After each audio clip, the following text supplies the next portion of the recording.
Qué gusto compartir con ustedes cada noche en TSI al Banquillo.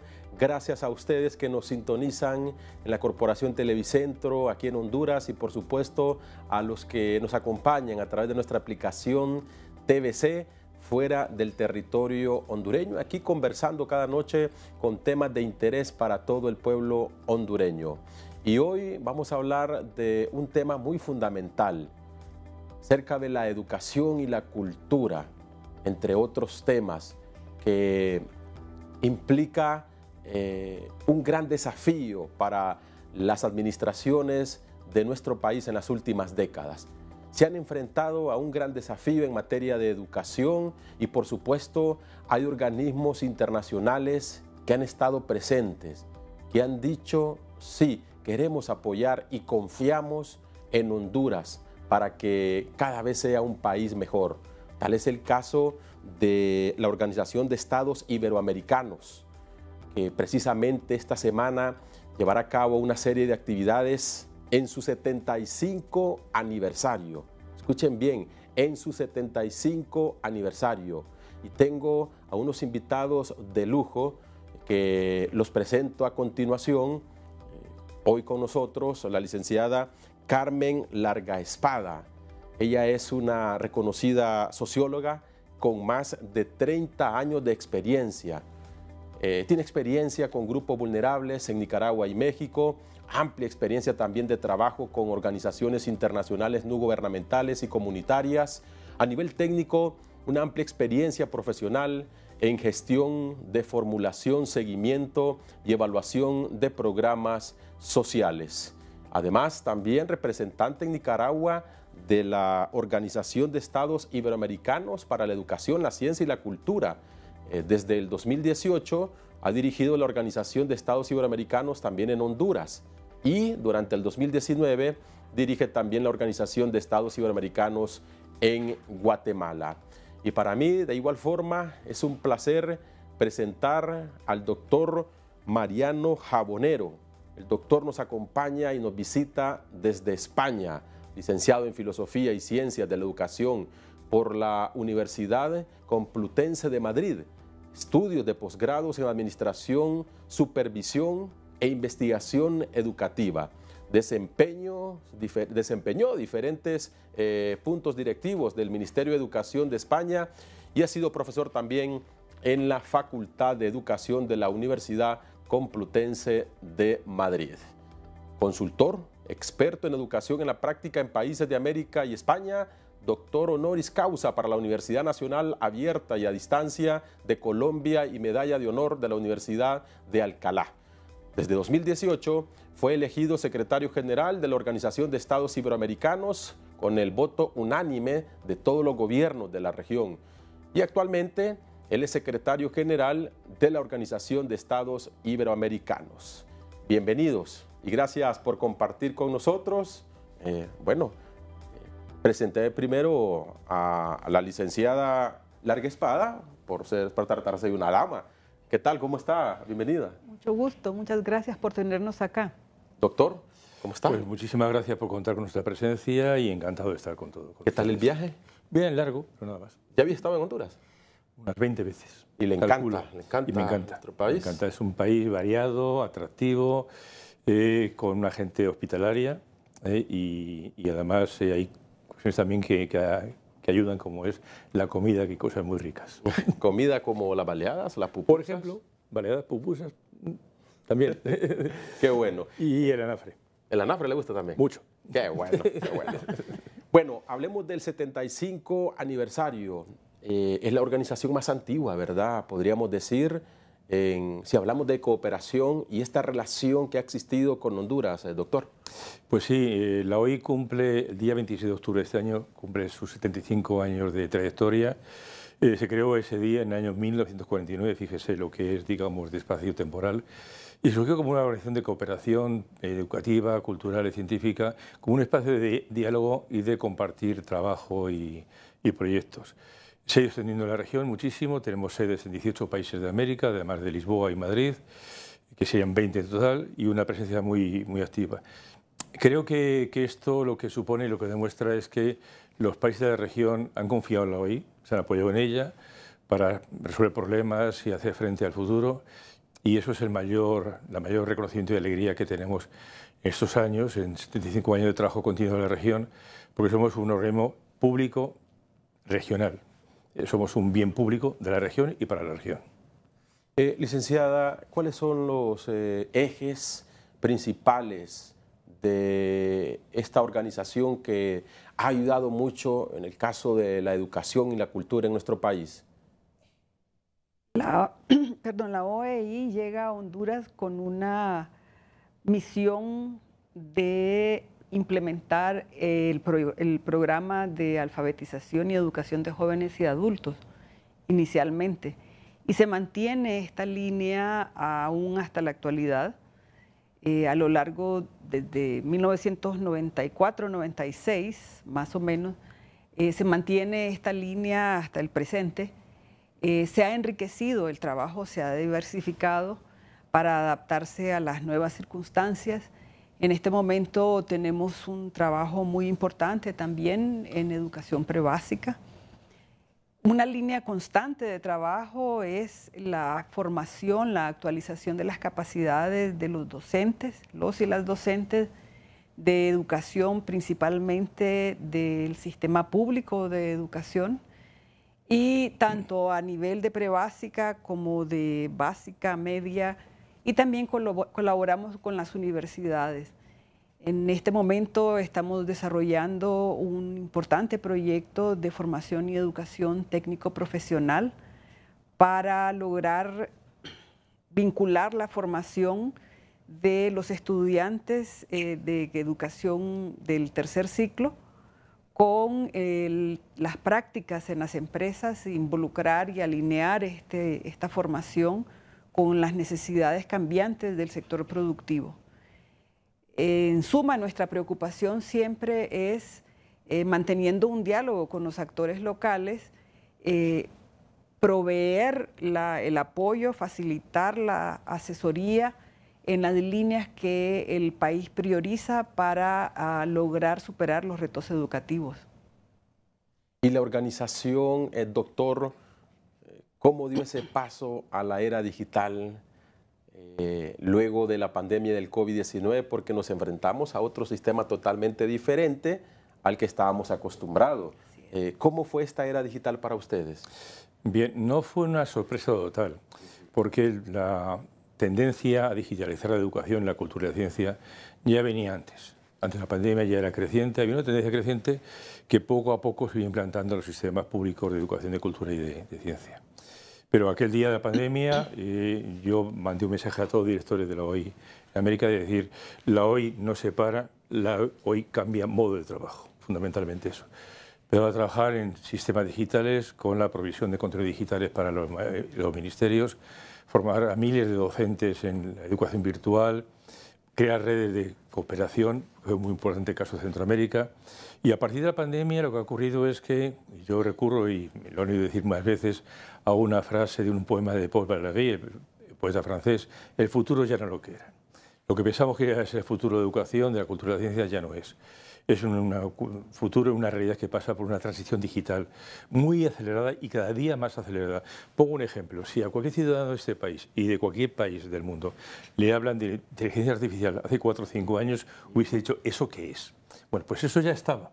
Y estaba de una forma subyacente, se estaba utilizando, pero al final, en ese momento, es un tema que cada mes avanza, cada mes cambia. E impacta de forma muy fuerte tanto en la educación como en la cultura y como en la ciencia. Mire, voy a poner un ejemplo muy gráfico. La cultura en este momento es una cultura de producción digital y consumo digital. Y creo que cada uno en su domicilio lo está viviendo que es así. También hay la cultura presencial, por supuesto, pero ha avanzado muchísimo.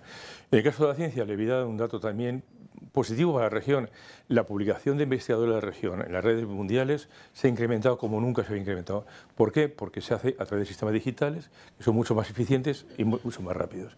Y un investigador de Honduras puede trabajar con un colega suyo de Portugal, de Brasil o de Chile al mismo tiempo, sin tener que andar viajando de un sitio para otro. Es un nuevo momento y un nuevo momento que afrontamos con un reto muy importante, que es el reto de la brecha digital. No todos los ciudadanos y ciudadanas tienen el mismo acceso al sistema digitales. Y hay que acortar esa brecha, porque la brecha digital es una brecha que genera una situación muy injusta de desigualdad social, desigualdad de trabajo, desigualdad económica, desigualdad de género y desigualdad de etnia. No todos tienen el mismo acceso, por lo tanto la brecha digital hay que hacer que disminuya hasta que se elimine del todo. Ojalá eso ocurra pronto. Y precisamente por eso que dice el doctor, bueno, la licenciada estuvo aquí en época en esta epidemia que nos azotó, en la pandemia del COVID-19, y eso fue uno de los problemas a los que se enfrentó la educación en nuestro país. Lo que cita el doctor, llegar a esas aldeas, a esos caseríos, particularmente aquí en Honduras, en donde no hay acceso a Internet, no hay acceso a estos materiales e insumos para poder continuar estudiando. En ese caso, ¿cuáles son los escenarios a los que se enfrentan ustedes diariamente, licenciada, aquí en nuestro país como directora de la OIE, para poder llegar e impactar en esta sociedad que necesita cada vez que organismos internacionales como la Organización Iberoamericana puedan penetrar en estas zonas? El problema, aprendimos en conjunto, tiene muchos ángulos. En primer lugar, al principio pensamos que con el acceso al celular teníamos ya una vía para seguir trabajando. Sí nos probó útil el celular para transmitir contenidos básicos, pero evidentemente no era lo suficiente como para poder sustituir las clases en la escuela, ¿verdad? Por un lado. Por el otro lado, aún con acceso al Internet, la docente frente a los estudiantes no estaba sacando máximo provecho del espacio que compartía, el tiempo que compartía con ellos, porque no contaba con la formación debida para utilizar al máximo todos los elementos que teníamos a la disposición para impartir clases a distancia o en línea. Con todo esto, como decía el secretario general, entramos en un proceso de aprendizaje acelerado y se hizo una importante, y se sigue haciendo todavía, un importante esfuerzo de capacitación para la utilización de los medios remotos y digitales para poder impartir docencia de calidad, que yo creo que es el secreto. Para nosotros en la OEI no se trata simplemente de entregar dispositivos o de dar clases o de facilitar las clases de manera remota, sino de que el currículum que tienen que desarrollar los estudiantes sea de calidad, se imparta con calidad y que además pueda, y esto también nos lo da la posibilidad, la educación digital, pueda ser adecuado a las necesidades de esos estudiantes que durante la pandemia se vieron afectados en el desarrollo de sus aprendizajes. De hecho, tenemos un proyecto en este momento nosotros en comunidades rurales en Honduras, en el cual estamos facilitando tablets a los estudiantes, y los docentes tienen un repositorio de materiales para primero a tercer grado. Se está utilizando estos dispositivos tanto en la escuela como en las casas bajo la guía de los familiares, que a su vez también han sido capacitados, para que logremos reducir esa brecha que se ha generado por el tiempo de la pandemia y este acceso limitado a los medios de conocimiento. Creemos que la digitalización de la educación puede ser una oportunidad para dar una enseñanza personalizada por un lado y por el otro lado para optimizar la calidad del proceso de enseñanza. ¿Y cuál es esta diferencia, doctor, entre la enseñanza-aprendizaje tradicional a la era digital y ahora inteligencia artificial, que usted también mencionaba, y usted que tiene la posibilidad de ver diferentes escenarios en Europa y en América Latina. ¿Podemos alcanzar ese nivel que usted ha tenido la posibilidad de experimentar en otros países del mundo? Creo que sí, que tenemos una oportunidad histórica muy favorable y además que puede corregir lo que venía ocurriendo hasta la fecha. Yo quiero hacer una mención a una referencia que ha hecho Carmen Larraespada, la directora de la OI aquí en Honduras, y ha citado a la familia. Yo solamente quiero exponer que durante la pandemia 186 millones de niños, niñas y jóvenes de América Latina quedaron confinados en sus casas, en sus hogares. Más de la mitad no tenían ningún acceso a una conectividad. No tienen ni conectividad ni dispositivos. Por lo tanto, la mitad quedó, digamos, bloqueado en su atención educativa. Pero además, no solamente eso, digamos, confinados en hogares, a veces precarios, conviviendo muchos adultos y niños, aquello generó una situación, digamos, que ha propiciado problemas de salud mental en la región. Es un tema que tenemos que tener en cuenta y no olvidar, o no pensar que la educación es solamente aprender cosas, sino que es desarrollar la personalidad, la maduración del niño, de la niña, y eso necesita, digamos, ambientes armónicos y ricos. En segundo lugar, lo que también ha comentado la doctora Carmen, y es que es pasar de un sistema, digamos, virtual, que yo califico de educación remota de emergencia, a sistemas realmente cualificados virtuales, lo que nosotros llamamos sistemas híbridos. Que haya educación virtual de calidad y al mismo tiempo que haya una relación presencial que ayuda a que el niño y la niña madure, conviva, aprenda a controlarse, aprenda a querer, aprenda, digamos, a dialogar, a discutir. Bueno, pues en este momento, con esa transición digital, tenemos una oportunidad de oro que no podemos perder. La recuperación de la pandemia en América Latina, que es la región más castigada del mundo por la pandemia, tiene dos ritmos. Un ritmo que sería el analógico, clásico, y un ritmo que sería el virtual. Con sistemas digitales podemos acelerar esa recuperación, más o menos hacerla la tercera parte de tiempo, que sería siguiendo métodos clásicos, en primer lugar. En segundo lugar, podemos eliminar diferencias. Con sistemas virtuales de educación de calidad, con buen diseño, buena metodología, con contenidos, podemos llegar a todos aquellos y aquellas que por sistemas presenciales nunca podrían tener una oferta educativa. Y me refiero a adultos con una segunda oportunidad y adultos que pueden, digamos, seguir un sistema de enseñanza no presencial porque su obligación laboral, familiar o de domicilio no lo posibilita. Puede llegar a niños y a niñas que viven en lugares remotos cuyo acceso a la cultura de educación es muy limitado. Creo que es la apuesta de futuro la más rica, la más importante y además algo que es muy importante para nuestros países, la más eficiente.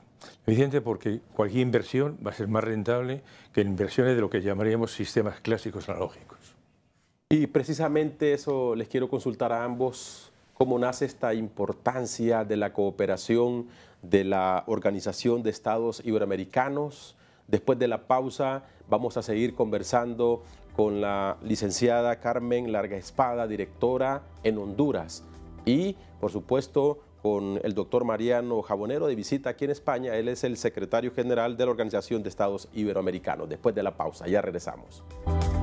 Gracias por continuar con nosotros en TSI y en Al Banquillo. Bueno, estábamos pendientes con una consulta y quiero preguntarle precisamente a la licenciada Larraespada, ¿cuáles son los hallazgos que han encontrado en todo este trabajo que desarrollan a diario en las principales comunidades de nuestro país, licenciado, en el tema de educación? Mire, en la misma línea que mencionaba el secretario Jabonero, uno de los temas que más despierta la esperanza es que las comunidades en las que hay un alto involucramiento de las familias a través de las redes escolares tienen mejores resultados en las innovaciones que se hacen adentro de la escuela, porque se suman los esfuerzos. Ese creo yo que es un hallazgo muy importante, se ha visto en diferentes lugares del mundo, pero si hacemos de toda la comunidad una prioridad, la educación de niños y niñas, vamos a tener mejores resultados. La pobreza es un factor que dificulta muchísimo la educación. Sin embargo, no hay que subestimar nunca el capital social, lo que se ha llamado capital social, que es ese esfuerzo conjunto de las familias, las alcaldías, las organizaciones locales en proporcionar educación a niños y niñas en situaciones de alto riesgo. Otros aprendizajes.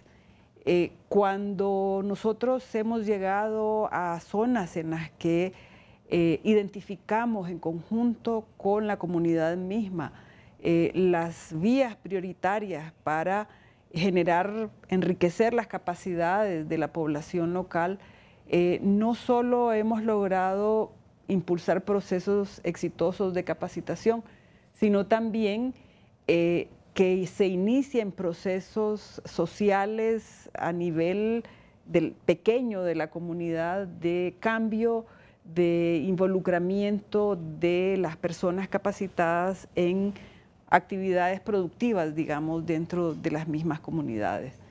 La alfabetización es otro factor de cambio muy, muy importante. Tenemos además desafíos muy importantes como la inseguridad. Sin embargo, cuando uno se acerca a la comunidad y busca en conjunto la forma de resolver y de abordar estas limitaciones, se pueden encontrar a lo mejor soluciones no perfectas, pero soluciones posibles. Y en el tema de la alfabetización, licenciada, ¿en qué edades han encontrado mayor problemas aquí en nuestro país? En este momento y después de la pandemia, la alfabetización en edades oportunas se afectó prácticamente para todas las edades. Se encontró después de la pandemia niños que estaban en tercer grado, en cuarto grado, en quinto grado y realmente no habían desarrollado las habilidades de lectoescritura que se requieren para la adquisición de los conocimientos que están determinados en el currículum. Y por eso estamos haciendo un esfuerzo apoyados en los medios digitales para poder cerrar esa brecha. Como decía el doctor Jabonero, utilizando estos medios digitales nosotros esperamos poder acelerar este proceso de cierre de la brecha. No sabía yo que se reducía a 1/3, pero esto es muy esperanzador y sobre todo es un llamado a que podamos en conjunto seguir trabajando en estas líneas que de manera focalizada e individualizada atiendan a estos rezagos.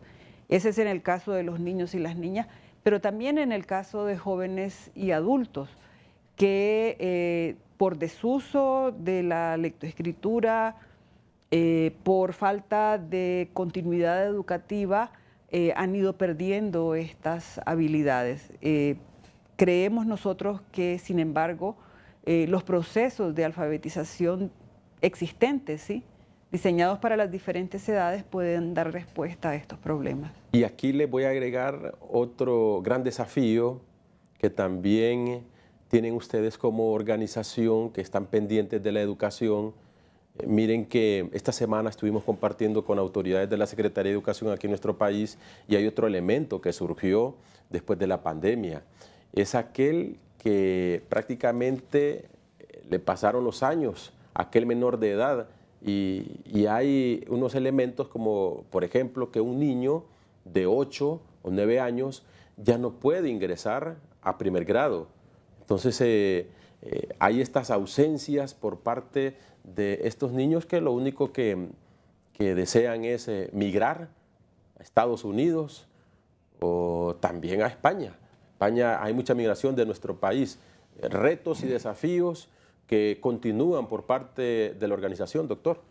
Pues sí, es un tema que también enlazo con lo que decía antes la doctora Larraspada y es la implicación de la familia. Hay una encuesta que se hizo hace 2 años más o menos, en las cuales se preguntaba a muchas familias de la región que cuando venía su hijo de la escuela, que si tenían alguna relación con la escuela.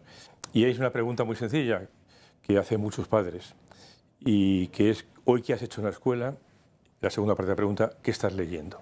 Solamente 1/3 de la población de la región preguntaba a sus hijos eso. Es una pregunta muy sencilla, muy simple, pero demuestra clarísimamente cómo a los hijos sus padres le ponen en valor a la escuela. Le da importancia a la escuela y lo que hace la escuela. Creo que esa implicación es muy, muy sencilla. Después el tema de la permanencia, del arraigo del chico o de la chica en la escuela es un problema grave en toda la región. En Honduras, en Centroamérica, en otros lugares. El abandono prematuro de la escuela porque piensa que al final su vida no tiene que ver con la escuela y su vida de futuro va a estar más, digamos, va a ser más benéfica yéndose, migrando, trabajando en la economía informal y todo esto.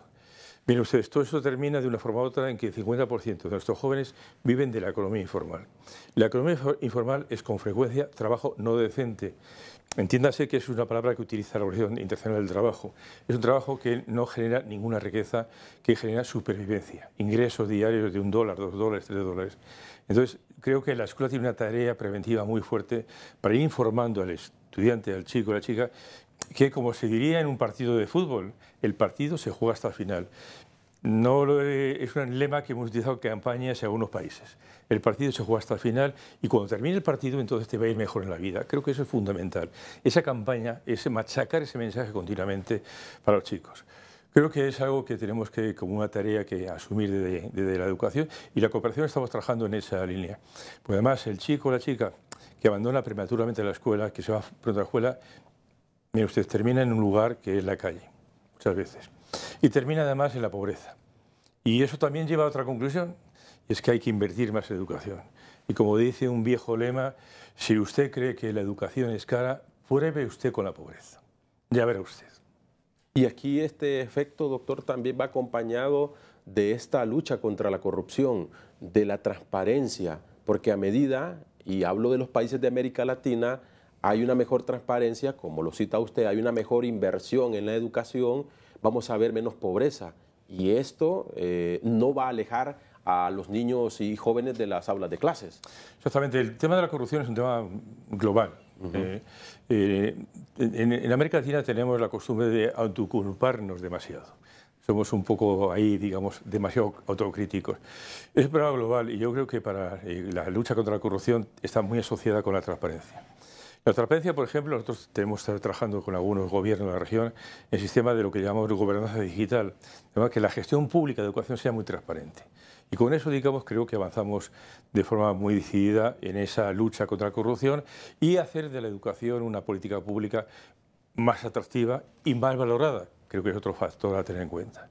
He hecho antes referencia al tema de la inteligencia artificial. Con la inteligencia artificial hay quien habla de discursos negativos, catastróficos. Bien, la inteligencia artificial necesita regulación, porque entra en la privacidad, entra en los derechos fundamentales de la persona.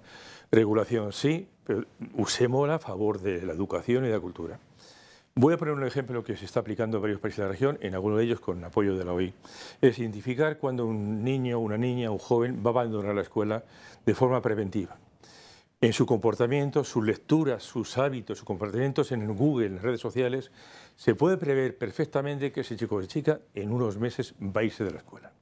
Esa información es valiosísima, porque esa información se informa a la familia y se informa a la escuela de que cuidado con este niño o esta niña porque hay que tener alguna medida con él para que no abandone la escuela.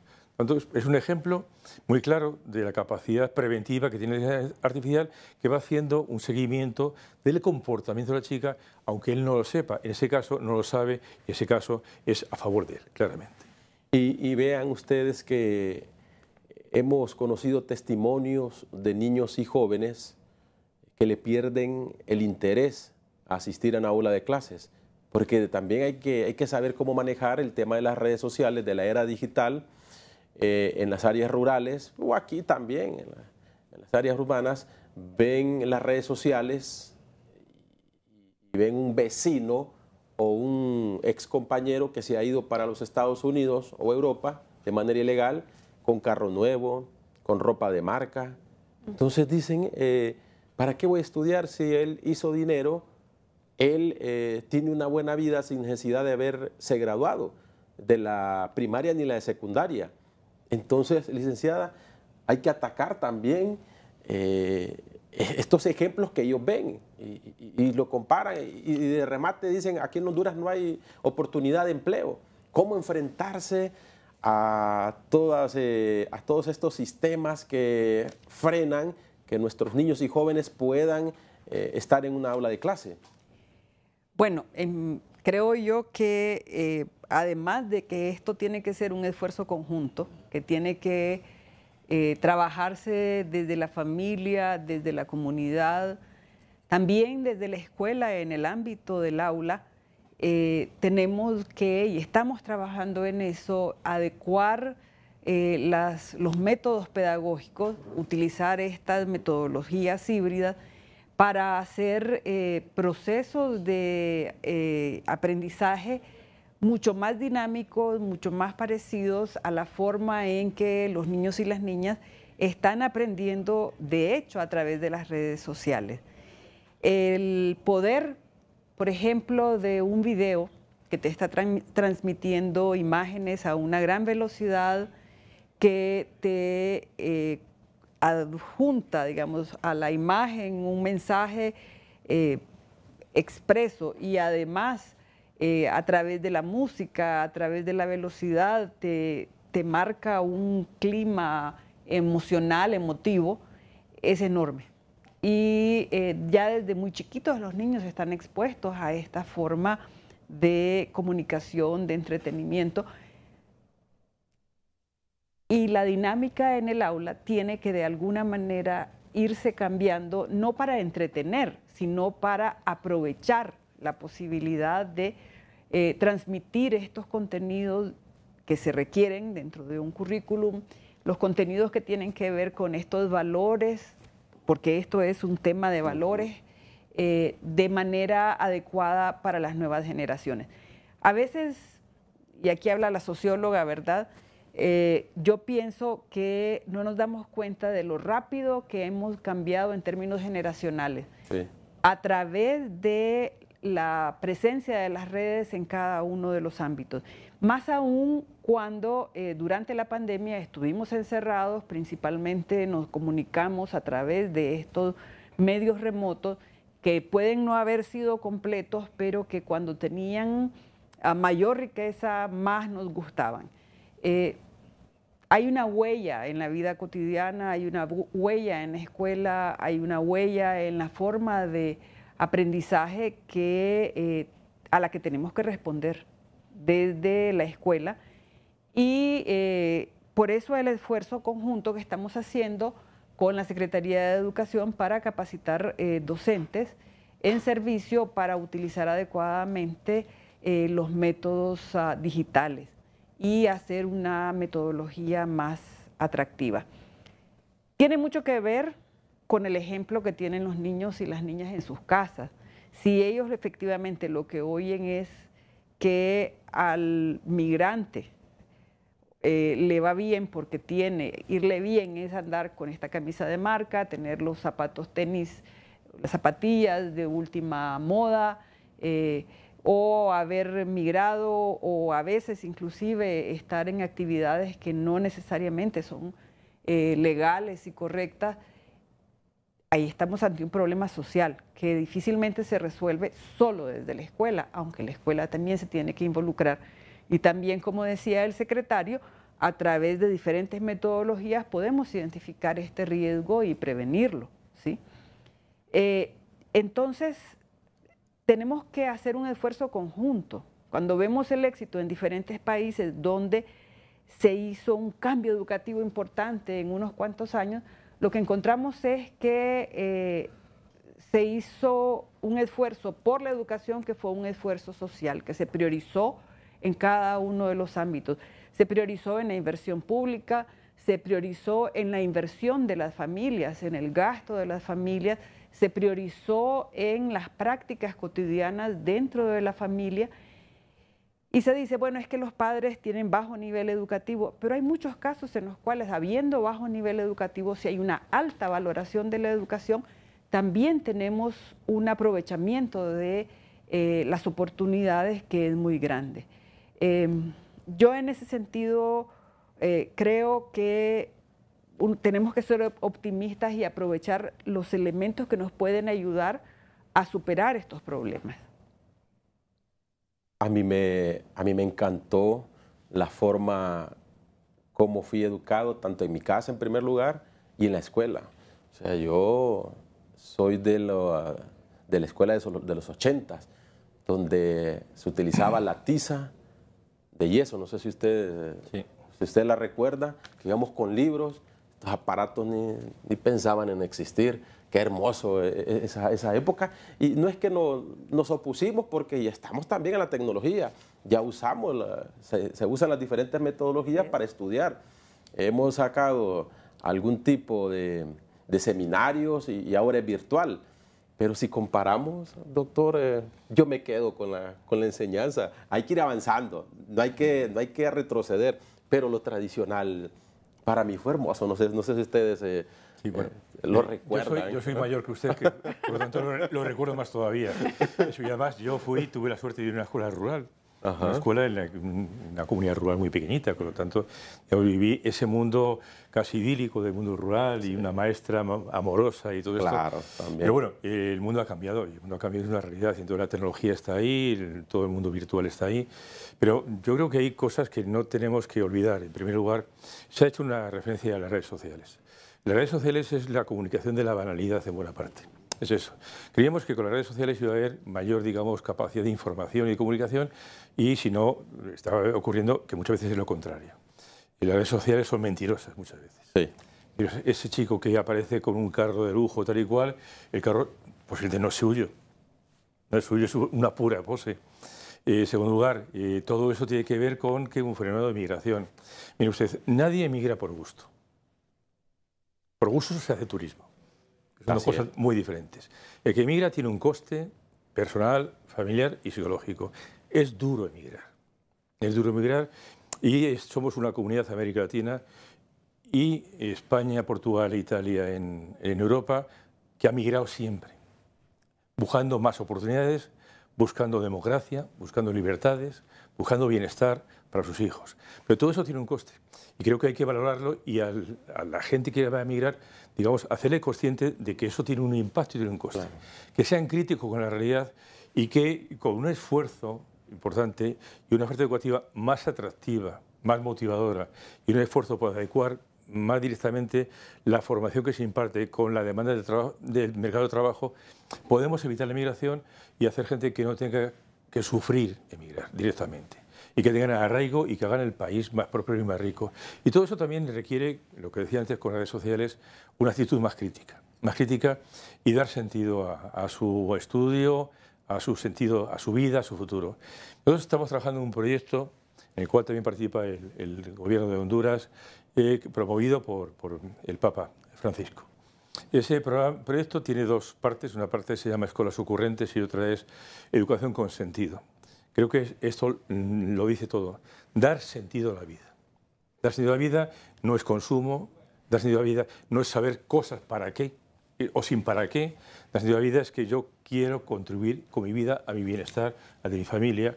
Quiero, digamos, dar una proyección de valores que es importante para todos. Creo que en ese momento estamos en un momento crucial en ese sentido, porque además tenemos el potencial de tecnología que lo que hace es multiplicar oportunidades de educación, de aprendizaje y de comunicación, y tenemos el reto de conseguir que sea así realmente para todos.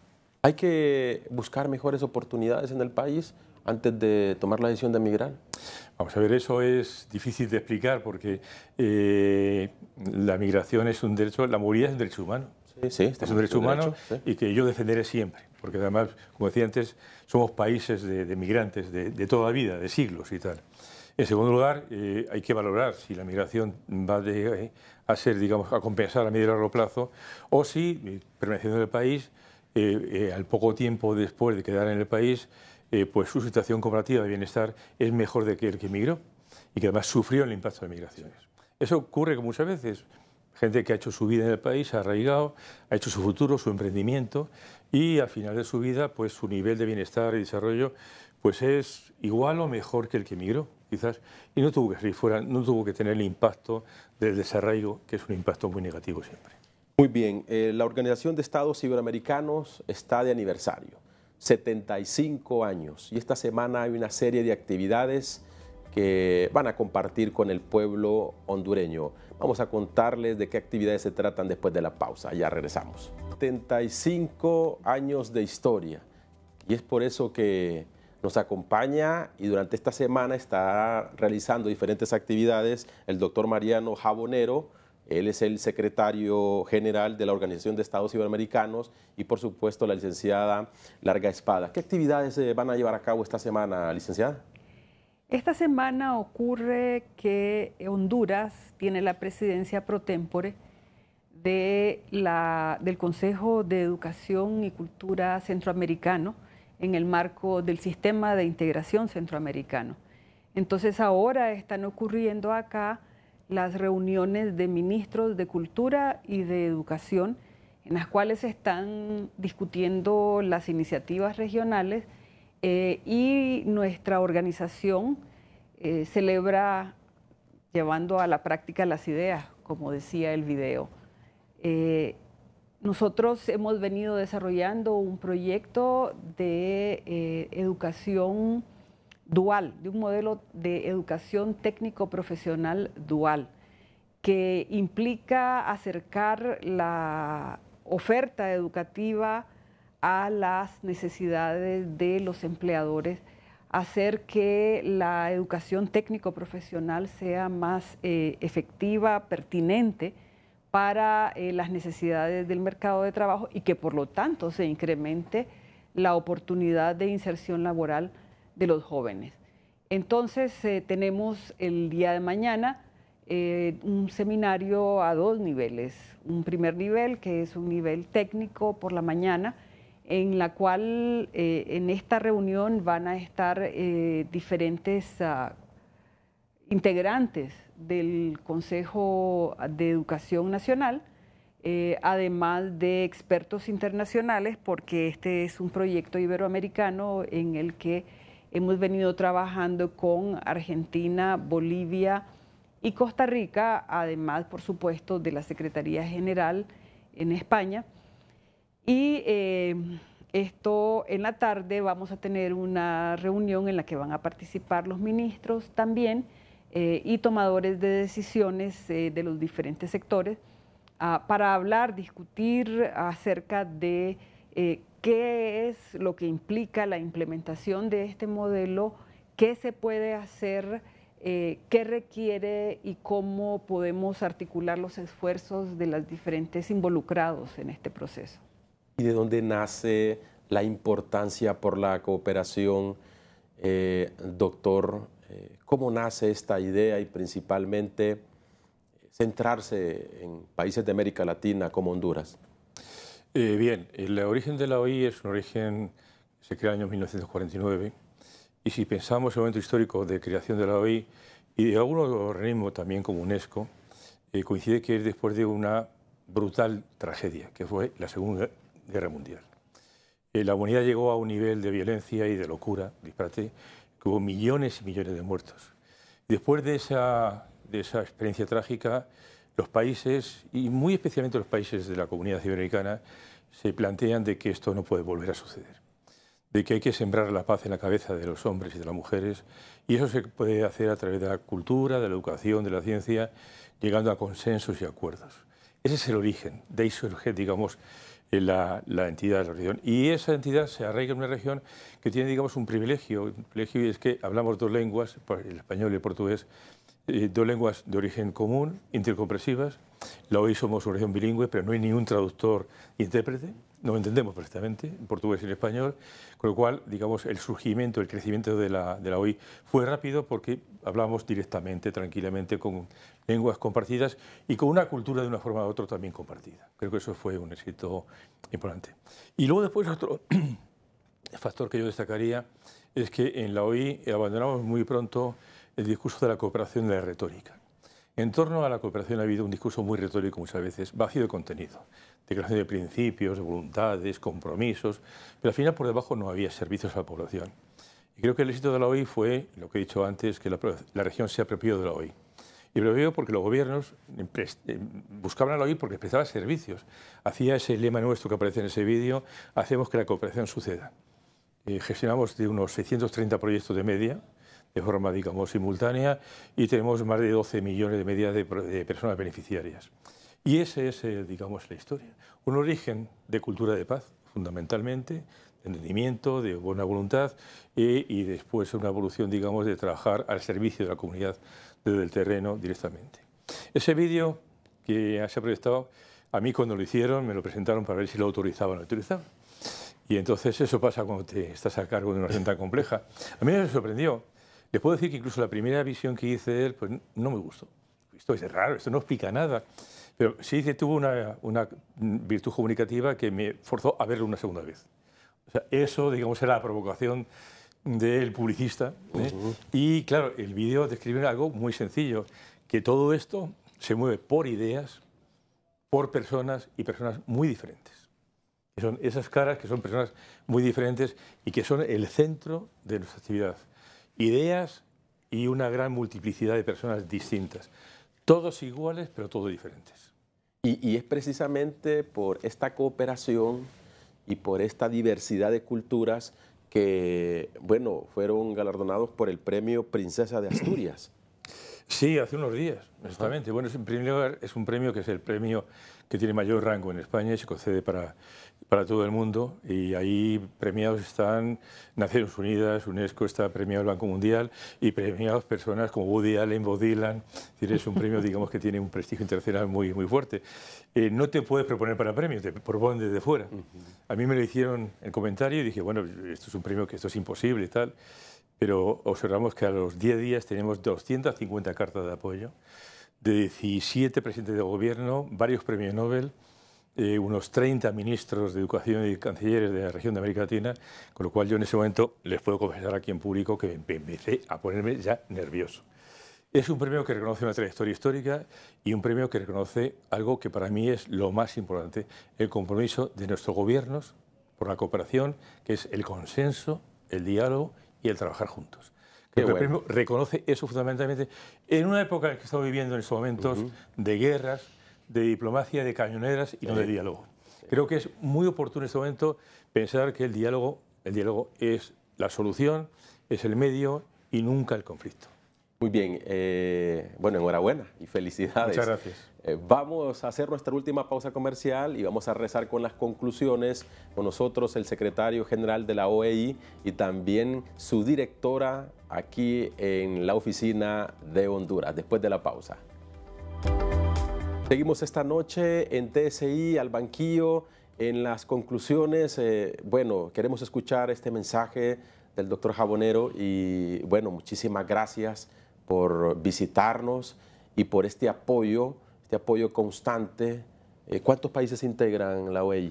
23 países. 23 de ellos, 18 países. países en este lado del Atlántico y al otro lado del Atlántico 4 países. ¿Algún mensaje para toda la población hondureña y para aquellos? Muy breve y muy sencillo. Y para aquellos principalmente que nos ven tierra adentro, en aquellas aldeas, en aquellas comunidades, que ahí ha estado presente esta cooperación y que hay oportunidad también para que nuestros niños y jóvenes puedan educarse y salir adelante, salir de la pobreza principalmente, doctor. Muy sencillo. En primer lugar, que cuente con la OEI, que estará siempre disponible para trabajar a favor de Honduras y del pueblo hondureño. Eso lo he venido demostrando de hace años. Y en segundo lugar, que siempre piensen que la educación y la cultura ofrecen oportunidades. Oportunidades para todos, oportunidades de mejor vivir, oportunidades de salud, de bienestar, de trabajo. Y que con esas oportunidades que ofrece la educación y la cultura decidan si oportunidades les viene bien hacerlo aquí en Honduras o ir a otro lugar. Eso ya es una decisión. Pero que a partir de la educación y la cultura las oportunidades se multiplican. Eso es una verdad demostrada con ejemplos y, digamos, en los países que han apostado por la educación y por la cultura.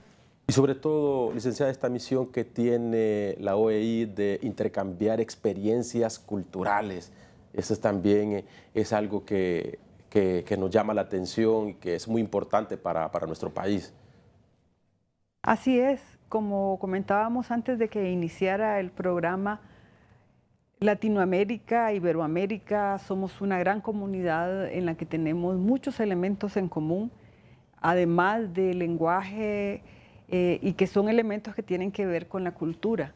Hay países que a través de sus propias historias han logrado avances más rápidos, notables, otros países que han logrado esos avances en otros ámbitos, otros países que por diferentes razones tienen rezagos y con esta cultura de paz, de intercambio, de cooperación a nivel iberoamericano, nosotros hemos podido ir facilitando un intercambio muy fecundo, muy fructífero entre los países, hablando en términos comunes de las dificultades, los obstáculos que encontramos en un determinado momento o las oportunidades que identificamos y que nuestros interlocutores dentro de la misma comunidad iberoamericana nos compartan las formas en que los han enfrentado o han aprovechado esas oportunidades. Con esto hacemos que el diálogo, este intercambio de ideas sea fructífero, nos lleve a encontrar y a construir nuevas soluciones. El tema de de género e inclusión, también hay participación para las mujeres y adultos mayores. Muy importante la pregunta y la voy a responder con datos directamente. En la OI trabajamos